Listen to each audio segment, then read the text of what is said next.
Imagine turning from a worthless old man into a powerful hero whom everyone wishes to approach. Did you imagine it, my friend? Alright, let's begin. Our story starts with Ryoma, a miserable employee working in a soul-draining company. The manager constantly overloaded him with tasks, ignored the rest of the employees, and poured all the insults and humiliation on him alone. Yet Ryoma remained silent, never defending himself, and continued to endure this humiliation until he died. But after that, the young man discovered that he had been transported to another world. There, he found 3 mages with strange appearances who didn't seem to be from Earth, and he learned from them that he had died. Why did he die, my friend? Because while he was sleeping, he sneezed 4 powerful sneezes, which caused his brain to rupture, and his blood vessels exploded, leading him to pass away. And of course, when Ryoma found out he had died because of a sneeze, he went insane. He said to himself, "I spent my whole life enduring humiliation and beatings since I was a child. Even my boss at work showed no mercy. One day he even hit me on the head with a bottle, and still, I endured it all, only to die from a sneeze? What a humiliating death." But never mind. He calmed himself afterward, remembering the saying, "Causes may differ, but death is one." After that, he learned from the 3 mages that they would transfer him to a magical world, but he wouldn't go there as Ryoma, the 35-year-old employee. Instead, he would be reincarnated as an 8-year-old boy. And not only that, he would possess great magical power that he could use as he pleased. He also learned from them that there was a rift between the Earth and the world he was going to, and that this new world was called Sealfall. One of the mages told him, "The world you came from contains a vast amount of magic, but humans are unable to perceive it. A large portion of that magic will be transferred with you to the world of Sealfall, and you will have incredible power." Then, they made him sign a contract confirming that he agreed to be reincarnated in the form of a child, and the transfer was carried out. Ryoma's body was drawn into the other world, and at that moment, the mages realized that he had arrived and could now do whatever he wished. They told him they would always be watching him, and if he ever wanted to contact them, he only had to go to the church. Without even speaking a word, they would know what he wanted. After that, Ryoma began his new life in Sealfall. There, he found himself transformed into a young boy, 8 years old, just as they had told him. Beside him was a book containing everything about his powers, since he was not yet used to his new body, his strength, or anything else. He then began testing his physical abilities. He walked to a tree nearby and kicked it with his foot. Instantly, the tree split in half. He was greatly impressed by this. Then, he noticed a slime creature nearby, and his eyes sparkled with stars because he loved such monsters very much. He tried to make the slime reveal its powers, but it didn't respond to him. So, he had to unlock his own magic to find the spell that would allow him to control the creature. But the book was filled with so many spells that he didn't know where to start. He threw all the books aside and did a quick meditation, and then the magic was summoned, and he succeeded in controlling the slime. He walked with it and decided to live in the Jana forest. Naturally, he was very happy because he would now live freely, with no annoying boss to ruin his peace. He also decided to gather as many slimes as possible to live with him and follow all his commands. And indeed, after 3 years, we see Ryoma waking up in his house, located inside a cave in the Jana forest. He was living with 1,000 slimes, each group having a specific form and function. For example, there were slimes that ate larvae and produced extremely strong thread that Ryoma used for hunting. Another type was acidic slime that could melt anything, bones, metal, anything in its way. The poisonous slime only consumed toxic herbs and produced a very potent poison. Another type sterilized anything it came across, as it fed on germs. And the last type loved eating garbage and turned it into agricultural fertilizer. One day, Ryoma went out into the forest to hunt. He knew that he might encounter monsters or ogres, but he was used to facing and defeating them with ease. However, this time, instead of finding an animal to hunt or a monster to fight, he found a group of knights with an injured companion named Hughes, whose wound looked very severe. The healer with them, named Camille, was unable to treat him using magic, and it seemed that the man was on the verge of death before their eyes. When Ryoma saw what had happened, he approached them to try and treat the injured man. However, the knights were afraid of him and raised their swords to stop him, but our hero didn't even flinch. He calmly offered them a potion he had crafted himself and said, "Give him some of this medicine, and I guarantee he'll be fine." His voice was weak, as he hadn't spoken to a human being in 3 years, but the boy quickly regained control of the situation and told them, "Try this medicine. You won't regret it." The healer took the potion from him and tested it, and instantly realized that it was incredibly effective and would certainly help Hughes. Indeed, after Hughes drank it, he fell into a deep sleep. At that point, the knights sheathed their swords and thanked Ryoma for saving their companion. Ryoma then offered to take them to his home so they could rest a little, and naturally, the knights agreed. They carried their sleeping friend and followed Ryoma through the forest toward his home. They were deeply puzzled. How could a child so young live alone in such a place? From his clothing, they could tell he was a hunter, but the situation still felt mysterious. Then, Ryoma suddenly stopped, sensing that a creature was approaching. The knights immediately prepared to fight, but what came toward them wasn't a monster, it was a slime. The knights didn't realize realized this slime was Ryoma's pet. Seeing their confusion, Ryoma told them, "Lower your weapons. This slime is my friend." They listened to him, sheathed their swords again, and apologized for the misunderstanding. They continued walking through the forest, and during the journey, Rain said to Ryoma that when he was young, he used to live in a house full of slimes. His family had been taming them for generations, in addition to red horses, storm apes, and other rare creatures, all of which were extremely expensive and difficult to obtain. That's when Ryoma realized that Rain came from a very wealthy family. After some time, they reached the mountain, and Ryoma told them, "My house is here." They were stunned and thought to themselves, "Is this boy crazy? Where's the house he's talking about?" Then, Ryoma cast a spell to remove the magical barrier, revealing a house hidden inside the mountain. The knights finally understood. When they entered the house, they laid Hughes on Ryoma's bed, and saw for themselves that he lived alone. The furniture consisted only of a table, a chair, and a few items fit for just one person. Thinking back on everything Ryoma had done since they met him in the forest, the knights began to suspect that he might actually be an old man who used magic to disguise himself as a child. Then, Ryoma brought out a box full of bottles containing the magical medicine he had used to treat their friend. He told them that he made this medicine himself. He also served them cold water with ice, which shocked them since ice in that world could only be made through magic. They asked him how he cast such a spell, and he smiled and said,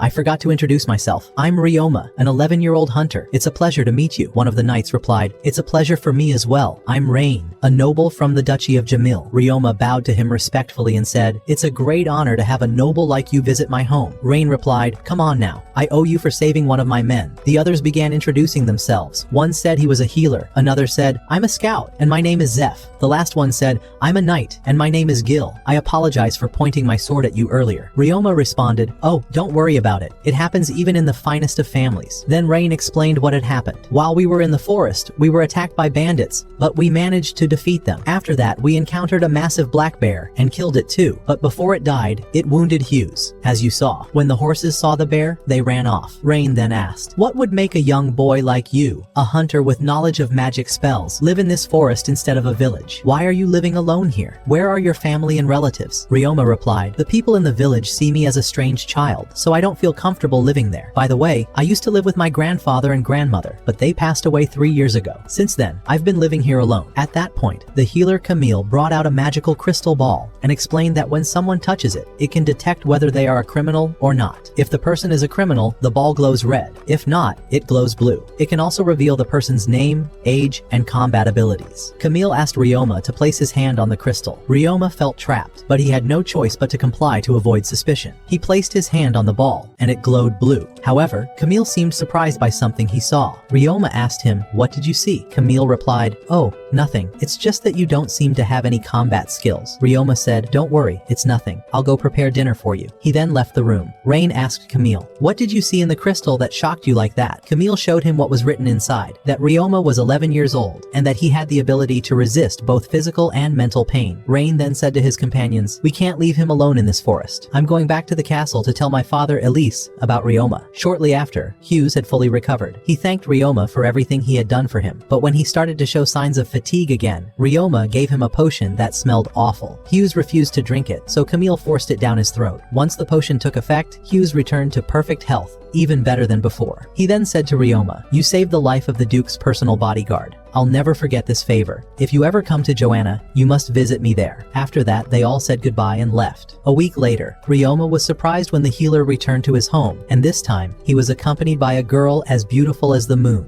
and she was the same age as Ryoma. At the beginning, everyone started introducing themselves. The first was the elderly man, Jamil, who turned out to be Rain's father, and also the former Duke of the Kingdom. Then Elise, Rain's wife, introduced herself and thanked Ryoma for what he had done for her husband and his knights. Ryoma replied politely, "I only did what anyone should." At that moment, Rain introduced his daughter, Elia. Ryoma's face turned red with embarrassment, as it was the first time he had ever seen a girl his age. Not knowing how to escape the awkward situation, he said, "I would have liked to host you properly, but my house is humble and may not be fitting." Jamil laughed and replied, "Don't say that. It's more than enough that we came without even giving you notice." Then Jamil noticed the slime surrounding Ryoma and said in amazement, "What in the world? I've never seen this many slimes before. How did you manage to tame them all?" Rain, also surprised, asked, "Have their numbers increased since the last time?" Ryoma responded, "Yes, they've multiplied. Each one has split into 2. Elia then asked, "Do they know their way to your home?" Ryoma replied, "Yes, I've trained them to memorize the route." Then Ryoma gave the slimes a command to expand.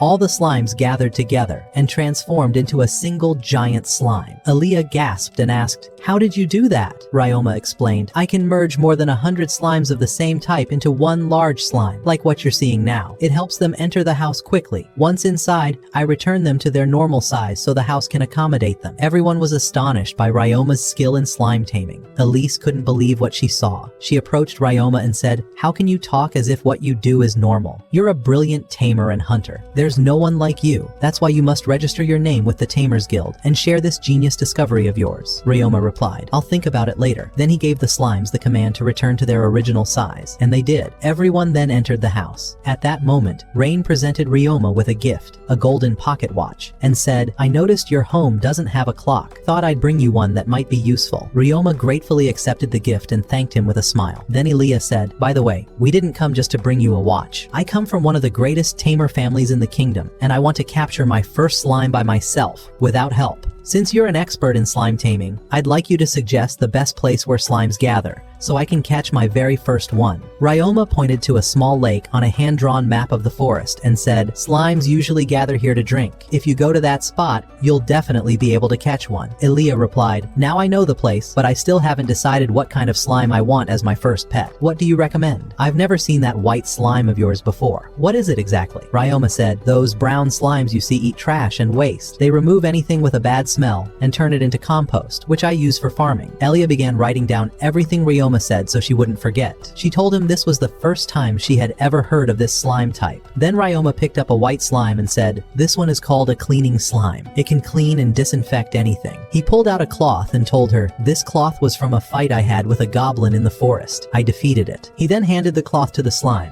and within moments, the slime cleaned it until it looked brand new, better than any washing machine in the world. To prove that cleaning slimes don't eat flesh unless ordered to, Ryoma dipped his hand inside it and nothing happened. With excitement, Aaliyah said, "I've decided. My first slime will be this cute white cleaning slime, and I want you to teach me how to catch one." Ryoma's face turned red again and he said, "I can't teach a girl like you how to catch a slime." It was clear he was shy and reluctant, but all the men in the house gathered around him. When he explained how to catch a cleaning slime, their faces also turned red, except for Hughes, who said, "Leave this mission to us, gentlemen." Then he turned to Aaliyah and the other women and said, "It's really simple. Cleaning slimes love bath water. All you have to do, Aaliyah, is take a bath, collect the used water, go to the lake, and pour it there. The cleaning slime will come straight to you and you'll be able to tame it." At that moment, Hughes received a strong punch to the face, but Aaliyah followed his instructions, went out, and successfully caught her first slime. By the end of the day, she returned holding her new slime with a bright smile. Everyone congratulated her on the achievement. That's when Ryoma recalled the day he caught his very first slime. He remembered how happy he was with it, so much so that he named it Tabut, after his dearest friend. Then Elise asked Ryoma, "What do you plan to do next?" He answered, "I haven't decided yet.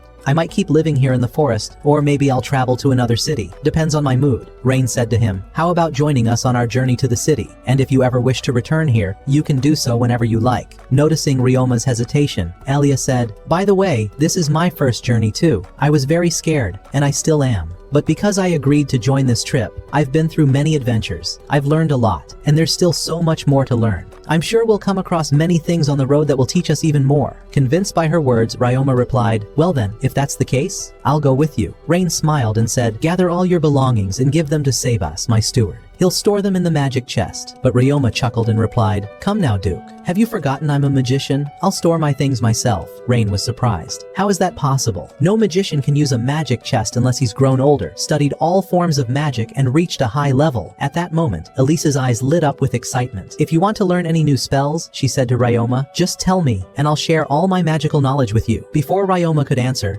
Aaliyah added eagerly, "Say yes, we'll learn together." He smiled and said, "If we're learning together, then of course I'll accept." He then left to gather his belongings, placing everything neatly into his own magical chest until the house was completely emptied. After that, they all stepped outside, and Ryoma sealed the house using the protection barrier spell. Sebas summoned 2 large magical carriages pulled by horses. They split into 2 groups, Ryoma, Aaliyah, her mother and father, along with Sebas in one carriage, while Rain and the others rode in the second. As the journey began, Aaliyah turned to Ryoma and asked, "Tell me, Prince, can you really control the elements of fire, water, earth, and air?" Ryoma answered calmly, "Of course, my grandmother taught me all types of magic." Rain was shocked. "You mean you can use barrier magic, taming magic, and all 4 elemental types? That's insane. People like you are extremely rare and hold high status among magicians. Ryoma responded, and what would you say if I told you I also practice healing magic and alchemy? Jamil immediately warned him, alchemy? That's an incredibly rare form of magic. Only a handful of mages can use it, and most who do are dark mages. Don't let its power tempt you into doing something reckless. Ryoma replied confidently,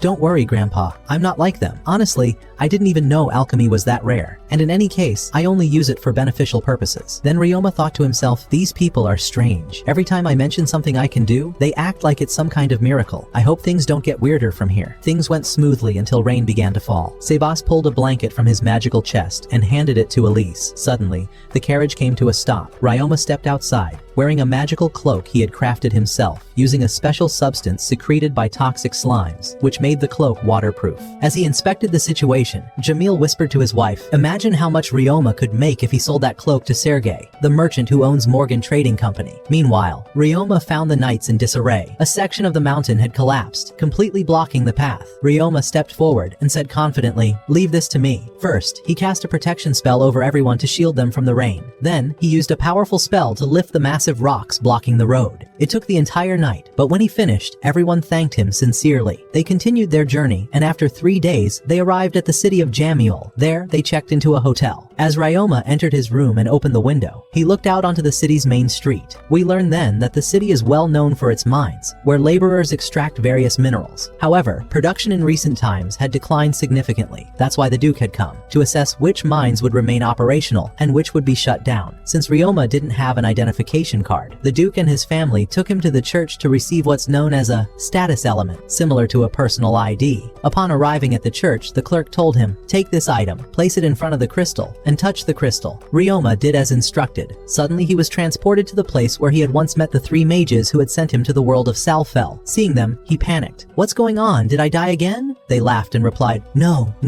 you're not dead. We just missed you and thought we'd check in. Then they added, we're really impressed with your progress in this world, especially your house in the forest. But the best part? The bathroom is always spotless. Ryoma chuckled. Well, I can't take credit for that. All thanks goes to the cleaning slime. They then revealed a surprising truth. There never was a cleaning slime, or even a garbage-eating slime. You created those species yourself, evolving them from other slime types. But that wasn't the only surprise. Ryoma learned that many other humans had been transported to the world of Salfel, some of whom had become members of noble families. For example, there was a woman highly skilled in magic who established a school for training in spellcasting and monster taming. She eventually met one of the Duke's ancestors, fell in love, and married him. That's how Elia inherited her magical abilities from her earthborn grandmother. Ryoma was overwhelmed with joy to discover that Elia also had roots in the earthly world. When one of the mages saw the joy in Ryoma's eyes, he thought to himself, let me ruin this moment for him a little. Then suddenly threw him a remark saying, there was another person before you who was transported from Earth to our world, but he used the magical power we granted him for evil. However, he eventually managed to control himself and return to the path of good magic. Then the mage added, addressing Ryoma, be very careful. The magical energy you possess will attract leaders from both the good and evil realms of magic. Stay vigilant. Ryoma confidently replied, don't worry about me. I'll know how to keep them in check. After that, Ryoma returned once more to the world of Selfil, received his status element card from the clerk, then headed to meet the Duke and his family, who had learned that he had completed the registration process. At that moment, Jamil jokingly said to him, now that you've become a fully equipped young man, I'd like to offer you some useful advice about the city. Ryoma smiled and replied, please do, Grandpa. We always learn from your experience. Jamil spoke in a serious tone. You must be cautious. Your magical abilities far surpass those of other children your age, and this could lead many criminals to target you, either to learn magic from you or to exploit your powers for their own purposes. That's why you should avoid showing your abilities in front of ordinary people and refrain from attracting attention. I know it's difficult, but you must try. Better yet, you should register with one of the magic guilds. At that moment, Ryoma noticed that the young girl wanted to say something but was hesitant, so he said, what's wrong? It seems like you want to ask me something but are too shy to say it. She replied timidly, it's nothing. I just wanted to know, how much magical power do you have? He answered, 198,000. She was astonished and said, can you really control all that power? We have many mages with far less magical energy than that, yet they still can't control their abilities. He asked her, and you? How much magical power do you have? She responded, 2,000. And still,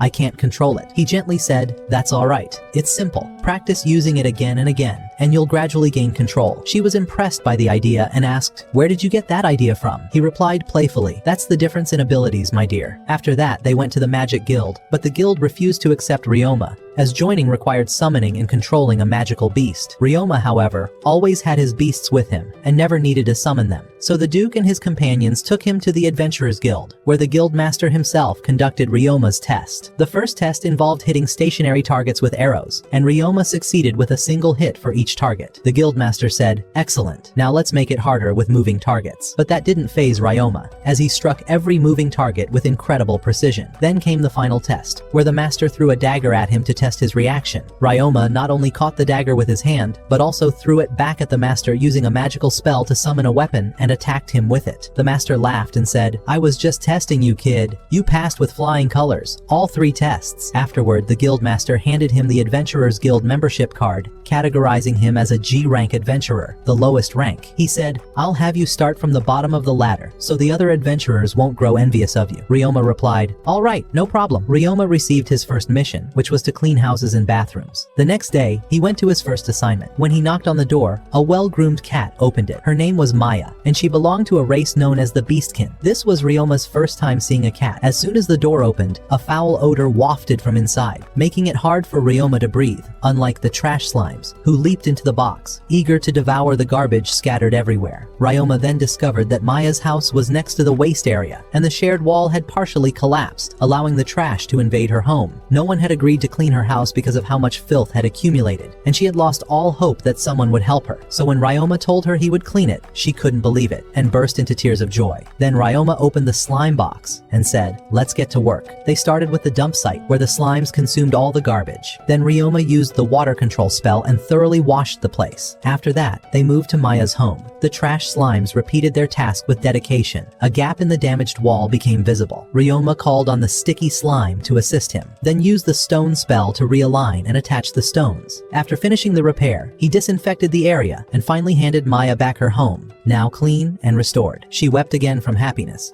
unable to believe her house was back to normal, and thanked Ryoma deeply. Ryoma jokingly said, no need to thank me, my little cat, just doing my job. Then, he had her sign the mission completion form, which she did with joy. The news of his excellent work reached the Adventurers Guild, and they decided to reward him with a large bonus. When he returned to the guild, the receptionist couldn't believe he had completed Maya's house in such a short time. She handed him a bag full of money. He asked in surprise, what is all this? That's a huge amount. She replied, it was Maya. She asked us to double your pay. After that, the guildmaster called him in for something important. When they sat down, Ryoma said, I know what it is. Cleaning the public restrooms, right? The master laughed and said, exactly. But be careful, this is a task requested directly by the government. He explained that the government used to pay poor villagers wages to clean public toilets, but the minister ordered the budget cut due to a national crisis, as the mines were no longer operating as before. Ryoma said, I know that. But what happened to the villagers is unjust. I don't think the Duke would ever approve of such a thing. I'll report it to him myself. When he returned to the palace, he informed them of what had happened. The Duke grew furious and said, how could this happen? There must be theft going on inside the ministry. I never stopped paying the wages of the villagers who clean the public toilets. The full payments are still being issued. An immediate investigation must be launched so we can catch that corrupt minister. He then asked Ryoma to temporarily take on the task of cleaning the public toilets until the issue could be resolved. Ryoma agreed, of course. Afterward, the young man went to the public restroom area, and as soon as he opened the door to the first bathroom, he was struck by a horrible stench. He and the slimes immediately began cleaning. Since the slimes consumed a large amount of waste, each one split into 2, which helped Ryoma complete the job much faster. However, Ryoma was shocked to discover the presence of toxic gases inside the public toilets. He quickly reported this to the Duke and his family. They were all deeply worried about him, but he reassured them, saying, my body is immune to all kinds of poisons, so there's no danger to me. But if the villagers come near these toilets, they could die just from inhaling the fumes. That's why we need guards to protect the area during the cleaning process. The Duke then assigned a group of adventurers to accompany Ryoma and guard the restrooms during his work.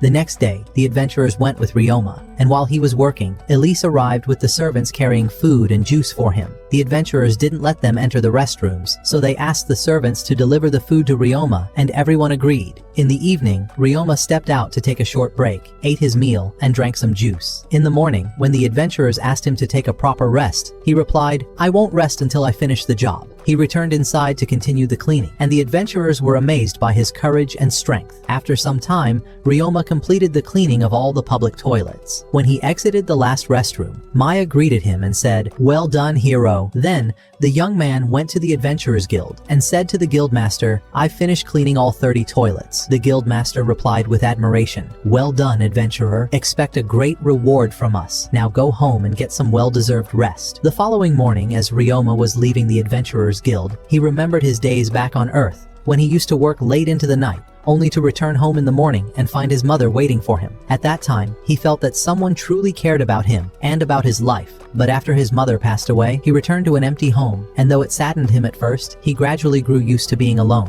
used to having no one in the world. But this time, when he returned to the Duke's palace, he found the Duke and his entire family waiting for him, eager to make sure he was all right. Ryoma couldn't hold back his emotions and began crying out of pure joy. He said to them, "It's been so long since I last felt like I had a family that cared about me. I don't know how to thank you." Elise approached him gently and said, "From this day on, you do have a family that loves you and worries about you. Don't worry about anything. We're here for you. Everything is going to be just fine." The next morning, Elia woke up early and began preparing breakfast for Ryoma, with help from her mother and the servants. When Ryoma saw the royal-style breakfast, he asked, "Did you prepare this yourself?" Hughes joked, "Don't let it get to your head. It's just a little bribe, so you'll agree to what she's about to ask." Ryoma laughed and replied, "You don't need a bribe. You only have to ask." Elia said, "I was sure that the eggs I made for breakfast would win you over and get you to agree." Hughes added, "Indeed, your cooking is simply irresistible." Pretending not to hear him, Elia said, "Ryoma, I want you to teach me magic today." He answered, "With pleasure." After breakfast, they all went to a place near the forest, and Ryoma began teaching her how to control dark magic, water, and wind. At first it was difficult for her, but eventually she managed to wield the magic just like he did. Then the healer turned to Ryoma and asked, "Tell me, how do you use magic in combat?" Ryoma replied, "I'm not very skilled in that area." The healer then wanted to demonstrate, so he cast a flame arrow spell and shot it at a nearby mountain, breaking off a piece of it. Ryoma then used his own flame arrow and shattered a much larger portion of the mountain. The healer laughed in surprise and said, all right, you've surpassed me. Come on, let me teach you more." He then began showing Ryoma how to use water, wind, fire, and ice magic all at once in battle. And as expected, the student quickly outshone his teacher. Then, Siba stepped forward and said, "Now it's my turn. I'm going to teach you spatial magic." He continued, "Spatial magic, my friend, allows a magician to teleport from one place to another in less than a second." Ryoma replied, "Oh, come on!" And suddenly, he vanished from where he stood and reappeared in a nearby spot with incredible speed. Sebas said in amazement, "Excellent! Now I want you to teleport all the way to that distant mountain." Ryoma asked, "How do I do that?" Sebas replied, "It's simple. Just focus on the exact point you want to move to. It's easier than you think." Ryoma followed the instructions and successfully teleported to the top of the mountain in seconds. At that same moment, Sebas appeared beside him and said, "Well done, hero. You learned that incredibly fast. Now I'll teach you how to use spatial magic to teleport living beings from one place to another." At that moment, Sebas used spatial magic to open a portal capable of transferring living beings from one place to another. He then began teaching Ryoma how to open such a portal himself. Ryoma kept trying over and over until he finally succeeded, and he felt overwhelming joy. This spatial rift would allow him to transport slimes from place to place without having to pack them into boxes and carry them on his back. The next day, Ryoma had a monster combat lesson. He headed to the entrance of a well-known mine along with Elia and the knights to begin the training. Elia appeared slightly nervous, as it was her first time fighting real monsters. The Duke and her grandfather encouraged and reassured her. They all entered the mine, and after walking a short distance inside, one of the scouting knights said, "Wait, there's a monster nearby." Everyone stopped, and suddenly, a mantis monster appeared. The scout explained that this creature was especially dangerous because it was never alone. There were usually at least 30 more of its kind nearby within the mine, but Elia gathered her courage and said firmly, "Leave this one to me." She launched a fire arrow at it, but it had no effect. She then fired another arrow directly at its head, and this time she struck it down. Everyone praised her bravery. Soon, more monsters appeared, and Ryoma eliminated them all with a single strike. His garbage slimes then devoured the fallen monster's remains. At that moment, Elia spotted a metallic slime. She trapped it using an ice spell, then gifted it to Ryoma as a token of gratitude for teaching her how to control magic through fun and games. When they exited the mine, The Duke and grandfather congratulated Elia on catching her first monster. Meanwhile, Ryoma noticed a red shimmer in the sand near the mine's entrance. Using alchemy magic, he extracted metal from the sand, revealing a stunning iron ingot. Everyone around him was impressed. They summoned the merchant, Sergei, to inspect it. Upon seeing the ingot, Sergei gasped in amazement. My goodness, I've never seen an ingot this beautiful before. The one who made this must be an extremely skilled alchemist. Jamil responded with a smile. Indeed, it was Ryoma, the young man standing right in front of you. Sergei said, I'd like to buy it. Name your price. Jamil replied warmly. We agree to sell it, and all proceeds will go to Ryoma. We don't need the money. Ryoma could hardly believe it. He was overjoyed. Then the Duke turned to Sergei and warned, don't tell anyone that the alchemist who crafted this ingot is an 11-year-old boy. Someone might try to kidnap him. Sergei nodded quickly and said, you have my word. The next day, Ryoma attended a meeting with the head of the Adventurers Guild and several members. The guildmaster informed them that all individuals who had stolen from the national treasury had been fired and arrested. He then explained their next mission, to track and eliminate the monsters within the northern mine. He reassured them that the creatures were relatively small, but warned there might be unexpected threats inside, so they should remain alert. Before heading out, Ryoma brought poison and acid close to the metallic slime to test its reactions. The slime was visibly terrified. Being made of metal, it was especially vulnerable to acid and toxins. Ryoma gently picked it up and comforted it, later playing ball with Elia, using the slime as a toy. Then they heard the adventurers calling Ryoma for the monster hunt. He joined them and headed to the mine, where they were greeted by the guildmaster and his secretary. The secretary said, the monsters you're likely to encounter inside are either mantises, bats, or rats. The guildmaster added, these are simple beasts and can be defeated easily, but beware, they usually appear in groups. Still, I'm confident that as brave adventurers, you'll succeed. The group ventured into the mine. After a short walk, one of the adventurers turned to Ryoma jokingly and said, you've been promoted to rank F in just 2 days. Ryoma laughed and replied, do you think cleaning 30 toilets was easy? That nearly broke me. The adventurer replied, then go slay some monsters too. You might get another promotion. Just then, the cat-eared adventurer interrupted and asked Ryoma, by the way,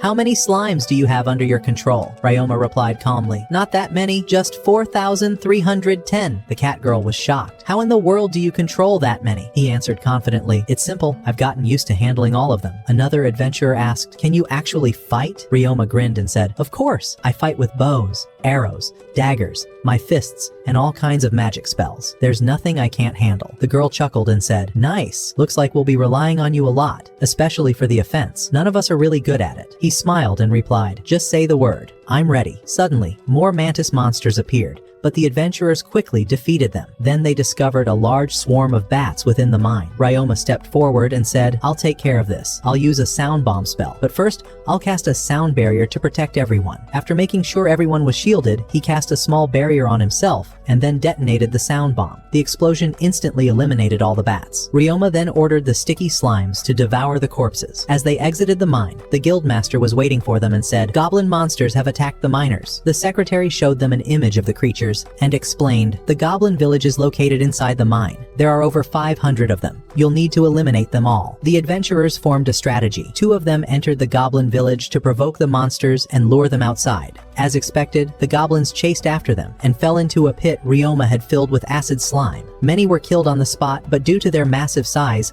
not all of their bodies dissolved completely. The rest of the goblins climbed over the corpses of their fallen comrades and launched a counterattack. The adventurers held their ground. The guildmaster himself joined the fierce battle against the goblins, and many were taken down with swords and spells. But they soon realized the enemy count was far greater than 500. Meanwhile, the healing slimes were assisting the injured miners. More goblins began to emerge. Ryoma declared, there's no other way now. He used spatial magic to summon a large number of slimes into the mine and ordered them to attack the goblins. The adventurers fought alongside them, cutting down more monsters. Finally, Ryoma decided to use the sound bomb again. He cast sound barriers to protect everyone, shielded himself, and unleashed the bomb. The explosion paralyzed the goblins, making it easy for the slimes to finish them off completely. And then, my friend, the Goblin King appeared, coming to wipe them all out. But do you think Ryoma would just stand by and do nothing? Never. He immediately commanded all the slimes to attack, and sure enough, they managed to bring him down. With that, Ryoma, the slimes, and the adventurers had successfully defeated 2,000 goblins in total. After the battle, Ryoma asked the cleaning slimes to clean the adventurers and their clothes, which were almost discarded due to how filthy they had become. At that moment, Maya said to him,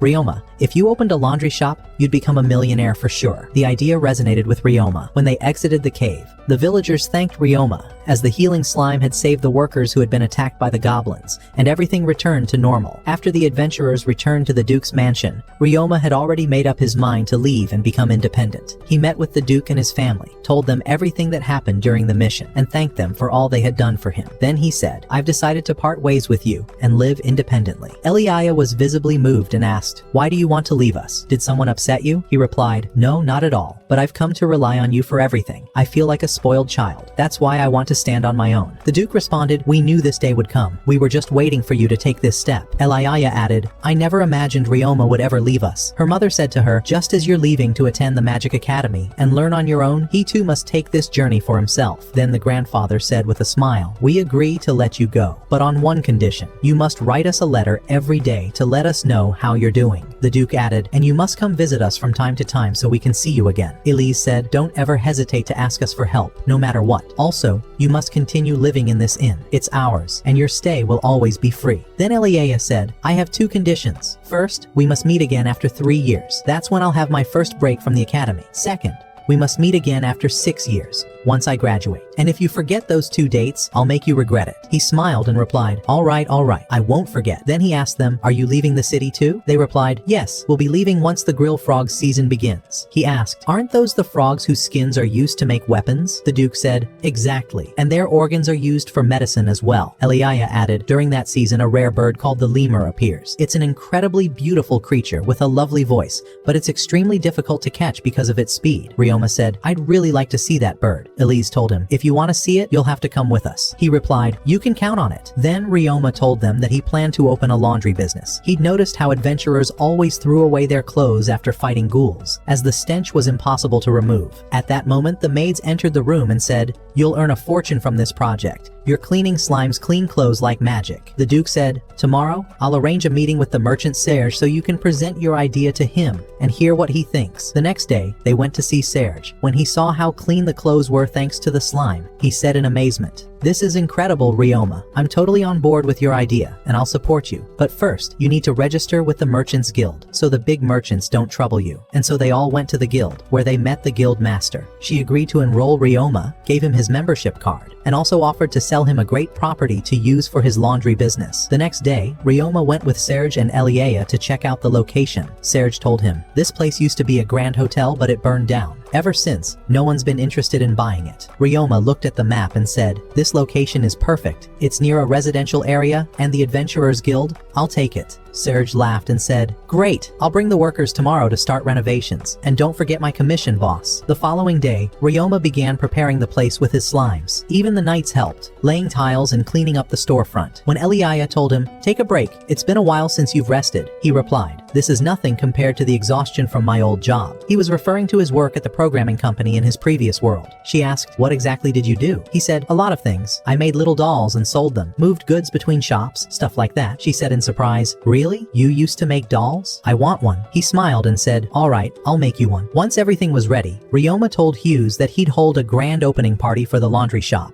with food and drinks for everyone. Hughes said jokingly, "I'm definitely in. There's food involved." Ryoma then left and headed to the temple, where he was transported to the other world. Upon his arrival, one of the sorcerers said to him, "Be careful. You can no longer hide your emotions like a child. That's dangerous. You must be cautious from here on." Ryoma understood the warning and said, "I will." Then, he returned once again to the world of Sealfall. The next day, Ryoma visited the Duke's family and invited them to the grand opening of his laundromat. He had prepared a banner that read, "Wash your clothes twice and get the third wash for free." He then invited everyone who had helped and supported him, including the adventurers, the merchant, the head of the Adventurers Guild, the head of the Merchants Guild, the knights, and nearly everyone he knew. On the following day, Serge arrived with the twins, Carla and Callum, the 2 employees he had promised Ryoma to help him run the laundromat. On the way, Serge warned them, saying, "Be careful. Though the owner of the laundromat is only 11 years old, he is close to the Duke's family. So, if you make any mistake with him, the consequences will be dire for all of us. At that same moment, Ryoma was with Elia and Arone, preparing food and drinks for the guests. Once they finished, Serge arrived with the new employees. Ryoma welcomed them warmly, and when Serge introduced them, he said, "These twins worked with me at one of my company's branches." Carlo was the branch manager, and Callum served as her deputy. Ryoma greeted them and introduced himself, then began explaining how the laundromat operated. He showed them the bags customers would purchase to put their laundry in, then pointed to a special window where the laundry would be thrown down to the room below, where the cleaning slimes resided. He took them there and demonstrated how the slimes washed the clothes. Afterward, the metal slime would receive the garments and iron them, followed by the adhesive slime, which arranged them neatly in their designated places. Everything was meticulously organized. He then took them upstairs and informed them that the upper floor was restricted to staff only. He showed them the manager's office, the guest reception room, the kitchen, and all the essential facilities. Afterward, he guided them to the workers' quarters and told them, "You may choose any 2 rooms, as you are currently the only employees." As the guests began to arrive, the staff started serving the food and drinks, and everyone was cheerful and delighted. Ryoma approached the Duke and said, "Of course, this food isn't as luxurious as what you're used to at your banquets, but it's the best we could offer." The Duke laughed and replied, "Don't remind me. Banquet food always upsets my stomach. Your food here is perfect for me." When the party ended, the servants and staff began tidying and cleaning the laundromat. During this time, Carla and her brother spoke to Ryoma in a formal manner, which he didn't like. He said, "Do you think I'm related to the Duke or something?" Carla answered, "Yes." He smiled and replied, "I'm not. You can treat me casually. And by the way, if you're not happy with the job, you're free to leave. I won't be upset." But the twins responded in unison, "We want to work with you." Carla added, "When we heard you were only 11, we thought you were just a child who couldn't manage a business. But seeing you here, we realized you are truly capable, and it would be an honor to work with you, boss." The next day, Ryoma wasn't feeling very optimistic. He told the employees, "I know we won't get many customers at first, so I'll go to the Adventurers Guild while you take care of the laundromat." When he arrived at the guild, he found that his friends had created a poster advertising the laundromat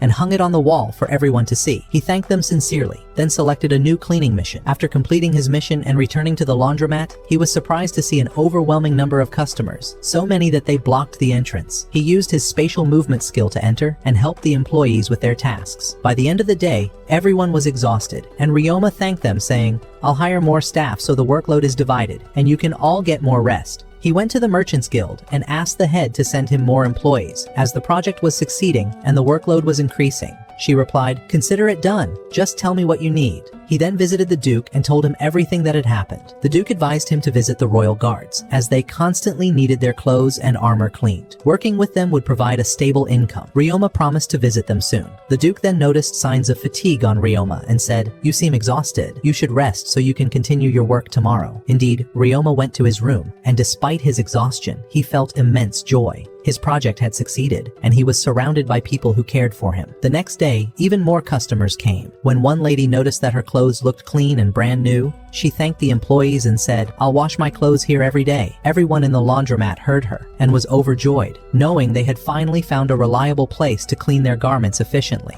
Once Ryoma was assured that everything was running smoothly, he returned to the Merchants Guild. There, the head had already gathered a group of job applicants for him. Upon seeing him, they began whispering, thinking he was the head's grandson or a relative. Ryoma smiled and said, "I'm the owner of the laundromat, and I'm 11 years old. I've come to choose who among you is fit to work with us." He explained that the job did not require much physical effort, so women could apply as well. However, he warned them that those who feared monsters could not work there, as they would have to interact with slimes. Most of them grew scared and left, except for a man and a young girl, who seemed to be strangers to the city. Ryoma noticed that the man's cane concealed a sword, and the girl's hair clip was also a weapon. However, he pretended not to notice and asked them what conditions they had for accepting the job. The man replied, "My name is Phi, and this is my daughter Ling. She doesn't resemble me because she inherited her beauty from her mother." He then showed Ryoma his broken leg and added, "Even so, I can still work." Ryoma replied, "Don't worry, it's a simple matter. I have a healing slime that can easily treat your leg." They then spoke about housing, and the man explained that they were poor and couldn't afford to rent an apartment. Ryoma told them, "That's solved too. I have lodging available for workers and staff." He then asked, "What's the story behind the weapons you're carrying?" They were surprised he had figured them out. Phi said, "I didn't expect you to be so perceptive. Since you know, I'll tell you the truth. We used to be hired assassins, but we left that life after our leader died. We managed to escape from our country before the regime there could kill us, and we arrived here with nothing. No money, no possessions." Ryoma turned to the head of the guild and asked, "Did you know they were former assassins?" She replied, "Yes, but don't worry. They're good people, and I vouch for them with my life. Ryoma then said to them, I wish to benefit from your experience, and would like to appoint you as guards for the laundry. The employees immediately agreed, and he took them there. Upon arrival, they were surprised to find the laundry packed with customers. Ling said in astonishment, Are you sure you just opened 2 days ago? The place is full of people. This is really encouraging. He laughed and said, It's Thursday today, don't jinx it, my lady. Then Ryoma introduced them to the staff, turned to Faye, and said, You'll be in charge of receiving customers. Faye approached the cashier with a smile. Ryoma then said to Ling, Enter the slime room and receive the clean clothes from them. Without saying a word, she went into the slime room. When she saw how they worked, she was deeply impressed and started taking the clean clothes from them and handing them to Carla. At the end of the day, Ryoma thanked everyone and asked Carla to prepare the account summary. He then took Faye and his daughter to the second floor, where he asked one of his slimes to heal Faye's broken leg. Faye could hardly believe he could stand again and thanked Ryoma sincerely. After that, Ryoma showed them the rooms they would stay in, and they were very impressed by how clean and beautiful they were. When they returned to Carla and her brother, Carla handed the account sheet to Ryoma. He said, We earned more today than we did in the past 2 days combined. She replied, You should invest in this success and open a new branch in another city. He said, It's still too early for that. It's only been 2 days since we opened. Then Ryoma told them that Faye and his daughter had military backgrounds, and for that reason, they would be working in security. The next day, Ryoma met with Elia and told her everything that had happened, that the project had succeeded, and that he had hired new staff to help him. She said, Now I'm relieved. I've been busy learning new types of magic and couldn't assist you. Ryoma thanked her and returned to the laundry, which, as usual, was full of customers. He decided to reward the employees by baking pizza for them himself. He prepared the food,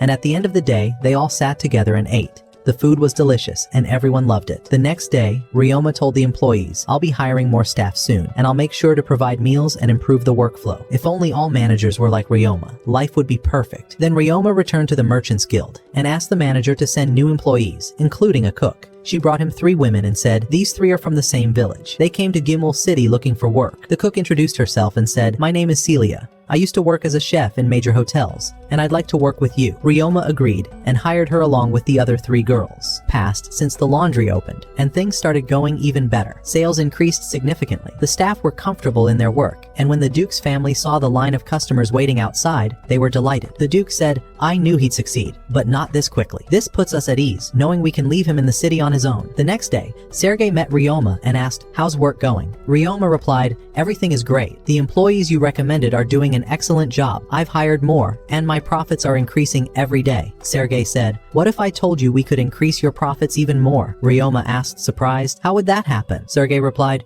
You already supply our company with metal ingots and sticky slime threads that adventurers use. Now we want you to also supply us with waterproof fabric. As you know, the frog hunting season is near, and adventurers will be heading to the swamps. They'll need waterproof cloth. He continued, We need large quantities. You'll profit, and so will the company. Ryoma said, All right then, deal. That same night, Aaliyah was with Ryoma and learned that he was producing the waterproof fabric in an abandoned cave. She said, I'll come with you tomorrow. The next day, Ryoma was working in the cave, and the sticky slime was doing the job. Aaliyah said, I came with you today to practice the violin. Ryoma was surprised and said, I didn't know you played music. She replied, The birds I want to tame communicate through melodies, so I'm training to attract them and form a taming contract. When she began playing, Ryoma and the slime were captivated by her music. When she finished, he said, How about I make you that doll I promised? She happily replied, Of course, I'd love that. Ryoma then used his stone-shattering magic and sculpted a beautiful doll from stone that resembled Aaliyah. She was deeply moved and thanked him. The next day, Ryoma made dolls resembling each member of the Duke's family. When they saw them, they were amazed. The Duke said to Aaliyah, Take these figurines with you to school, so you won't feel lonely. She agreed happily, then said to Ryoma, Can you make a doll that looks like you? He said, Of course, I'll make one for you. Time passed quickly, and work in the laundry was running like clockwork. Ryoma continued visiting the cave, producing large amounts of waterproof cloth. At the same time, he trained with the slimes in combat. When he returned to the laundry, he discovered that sales had tripled because they had secured many cleaning contracts from blacksmiths, miners, and carpenters. He thanked the employees because they were the reason for the increased income. Then he remembered that he hadn't given them any days off, so he said to them, Choose. Either we close the laundry 1 day a week and everyone gets a break, or each of you gets a day off separately. The employees were touched by his words. None of them had ever worked for someone who cared about them, nor had they ever been given time off. At that moment, Celia the cook said, The food is ready. Ryoma smiled and said, You arrived right on time. Starving. The next day, When Ryoma went to the Adventurers Guild, the receptionist informed him that a group called the Seacam Harbor Party had arrived from a distant city, bringing with them a rare type of slime. They tried to sell it to the guild, but the guild refused, which left them deeply frustrated as they were in urgent need of money. Ryoma took the situation seriously and said to her, "Tell me where they are, quickly." She told him they were at a tavern, so he headed there immediately. When he arrived and asked about them, he found them in a terrible state. Their money had completely run out. They introduced themselves to him, and he told them that he owned a laundromat. He then asked about the slime they had discovered, and one of them responded, "I'm Shin, the leader of the group. Please, ask anything you'd like." Ryoma replied, "It's a pleasure to meet you. Show me the slime you brought. If it's truly rare, I'll buy it from you." When they showed him the slime, it was red and resembled blood. Ryoma immediately said, "I'll take it." He gave them 2 gold coins. Shin couldn't believe his luck and thanked Ryoma profusely for his generosity. Ryoma then said to him, "The frog hunting season is almost here. I advise you to get a permit from the guild and go hunting. I hope to see you at my laundromat. I promise you'll be pleased with the service." After leaving them, Ryoma used space magic and teleported to an abandoned mine where he cast a bonding spell with the slime. The slime accepted the taming immediately, allowing Ryoma to learn its characteristics. It turned out to be a blood-sucking slime. To confirm, he placed the slime near an animal corpse. The slime entered the body and absorbed all the blood inside. Ryoma said to himself, "This slime will be incredibly useful in fighting monsters. It will be able to eliminate them and drain their blood." Ryoma then returned to managing his laundromat, which was running exceptionally well. He found time to craft the doll Aaliyah had requested from him, and he also completed all his Adventurers Guild assignments. One day, Aaliyah told him that her father and stepmother would be training tomorrow in monster taming, and she asked him to accompany her. He smiled and said, "Of course." The next day, Ryoma went with Aaliyah, her father, and her stepmother to the place where the training in taming magic was to be held. There, Elise asked the group, "Who among you brave ones can tell me what taming magic means?" Aaliyah replied, "It's when a tamer and a beast form a partnership contract, making the beast submit to the tamer. A bond is then formed between them, allowing them to communicate and act together." Elise said, "Excellent. Your explanation is spot on. Now, let's move to the next level and learn shared perception magic." She added, "This magic allows you to see and feel everything your tamed beast perceives and vice versa, which makes it extremely helpful when facing danger." Reinhardt commented, "This type of magic isn't something just any tamer can use. It requires great experience." After that, Elise presented them with 2 bird-like creatures and said, "Today, you will practice shared perception magic with these birds." Indeed, both participants began to communicate with the birds, and the birds agreed to form a bond and be controlled. Elise said, "I want you to focus on the bond between you and the birds, to see what they see." As usual, Ryoma succeeded on the first try and was able to view everything from the bird's perspective. Afterward, they sat down to rest and drink tea. The Duke said to Ryoma, "I thought this kind of magic would be difficult for you, but it seems nothing stands in your way." Elise added, "Ryoma still has much to learn." She then told him that she was a tamer, capable of summoning her personal beast, and indeed, within moments, a giant white wolf appeared and sat at her feet. At first, Ryoma thought it was going to attack her and was ready to intervene, but Elise reassured him and said, "This wolf is called Laruk Fenrir, and he poses no threat." Ryoma said, "I thought Laruk Fenrir beasts were just legends, not real." She answered, "They're no myth. They are larger than regular wolves, resemble them in shape, and are skilled in using ice magic. And by the way, I've tamed 20 of them." Ryoma was deeply amazed and said, "Taming even one Laruk Fenrir beast is incredibly difficult." Elise continued, "Even I have tamed 100 mutant wolves before." Ryoma looked at himself and said, "And here I was, proud of raising my slimes. They're nothing compared to the beasts Elise has tamed." The Duke said to him, "Elise is a skilled tamer. Despite how hard it is to tame such creatures, she can handle taming many of them at once. Imagine, Ryoma, if your wife was better than you." Elise laughed and said, "But don't forget, you're unbeatable with a sword." Then she added, "What would you say if you knew that Jamil tames dragons? And the Duke too. He tames 4-legged beasts, although he's modest and doesn't brag about it." She continued, "By the way, Jamil tames fewer than 20 beasts, but half of them are dragons." When Ryoma asked where they kept all those beasts, Jamil said, "We own a large estate where all the beasts are kept. It's guarded by dragons to prevent any escape."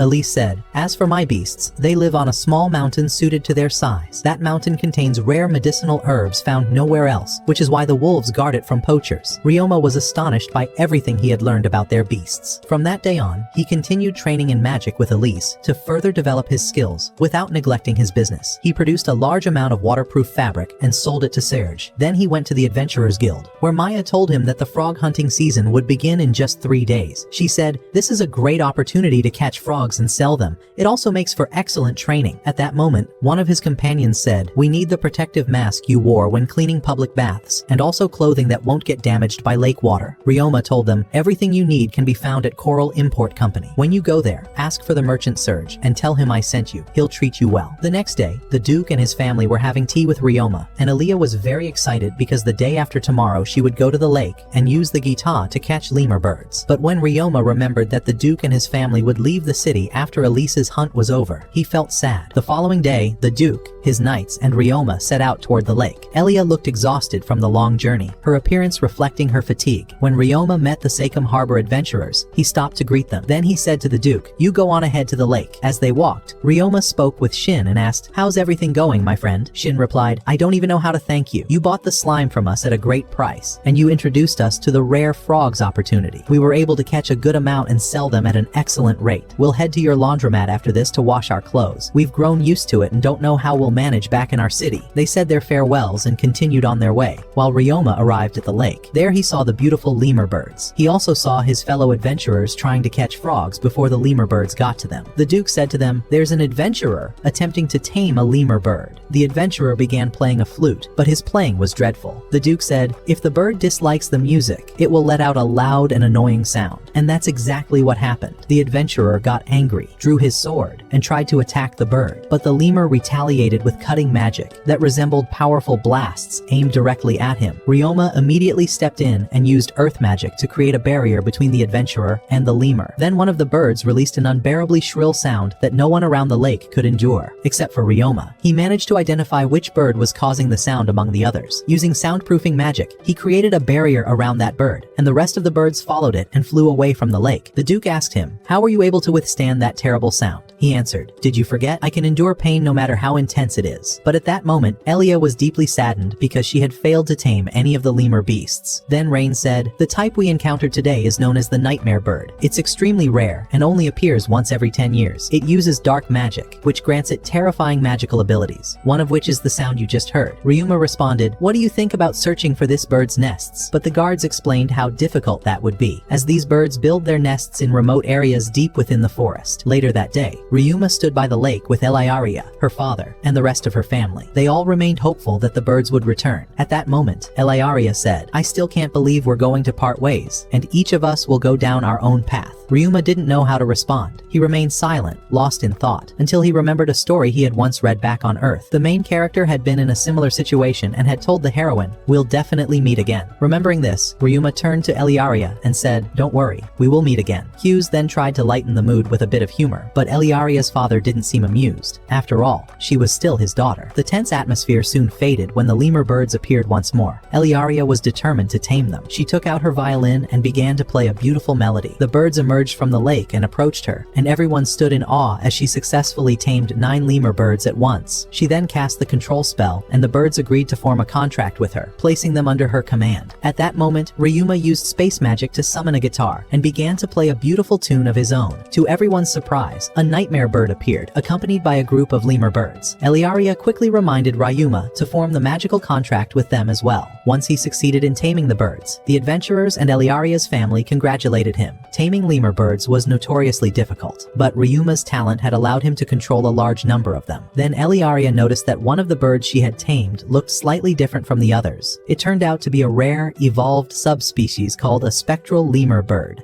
capable of using white magic, the most powerful form of magic. When they returned home, a large celebration was held to honor Eliaria for taming her first magical creature. It was also a farewell party for Ryuma, as her family would be leaving the city the following day. Eliaria was deeply saddened by the thought of parting from Ryuma. She told him, "I never really had any friends. All the children around me were always afraid to get close, either because of my family's status or because of my magical powers." She continued, "When I was 5, I was playing with an older boy. At the time, I hadn't yet learned how to control my magic, and I accidentally froze him. My parents stepped in quickly and apologized to his family, and they accepted the apology. But the boy went and told all the other children that I did it on purpose. From that day on, they all feared me. No one ever tried to become my friend friend again. After she finished her story, she noticed a look of concern on Ryuma's face and asked, "Are you afraid of me too?" He replied, "I could never be afraid of you." She smiled and said, "And I'm not afraid of you either. That's why I want you to have this." She pulled out an elegant box. Inside, Ryuma found a pendant with a deep red ruby. "My mother gave it to me as a gift for my 10th birthday," she said. Ryuma hesitated, "But this pendant is incredibly valuable and rare. I can't accept it." But she insisted, "I want you to keep it until we meet again. Friends give each other gifts when they part ways, so they can remember one another. I want you to remember me through this." Ryuma thought to himself, "Now I'm in a real dilemma. I have to give her something too." He looked around and, having no other options,